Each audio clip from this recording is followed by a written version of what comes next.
শুভ সকাল বন্ধুরা, আবারও চলে এলাম তোমাদের সামনে একটি নতুন ভিডিও নিয়ে। এই দেখো, মেয়েকে রেডি করে স্কুলে পাঠাচ্ছি। আজ থেকে ওদের উইন্টার ভ্যাকেশন চালু হয়ে গেছে, তাই আজকে হাফ ডে স্কুল।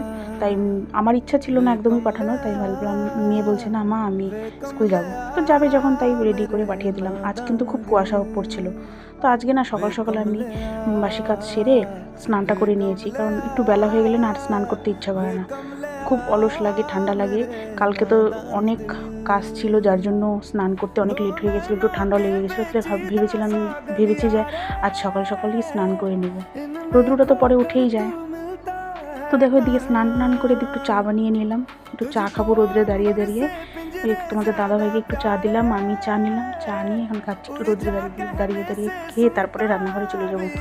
সকাল থেকেই আজকে মনটা খুব খারাপ, কারণ আজ ভোরবেলা থেকে আমার শাশুড়ি মা খুবই অসুস্থ। ভোরবেলা থেকে ওনার বমি হচ্ছে, তো যার জন্য তোমাদের দাদাভাইও সারা রাত ঠিকঠাক ঘুমোতে পারেনি, আমিও ঠিকঠাক ঘুমোতে পারিনি, আমার মেয়েও ঠিকঠাক ঘুমোতে পারেনি, তাই মনটা খুব খারাপ। তো তোমাদের দাদাভাই চিন্তা করছে কি হবে না হবে। তো যাই হোক, এদিকে দেখো আমি তাড়াতাড়ি করে মাছের ঝোল করে নিচ্ছি, আবার মেয়ে আসার টাইম হয়ে যাবে। যেহেতু আজকে হাফ ডে, তো ও 12টা 12:30টার মধ্যে চলে আসবে, তো তার আগে আমাকে রান্না কমপ্লিট করে আবার যেতে হবে পড়াতে। একটা মেয়ে আছে, তাকে পড়াতে যেতে হয় আমাকে। তো দেখো, এদিকে আমি সব রান্না বান্না করে সব বাসন টাসন মেজে ঘর দুয়ার পরিষ্কার করে এদিকে চলে এলাম এই ছোট্ট মেয়েটাকে পড়াতে।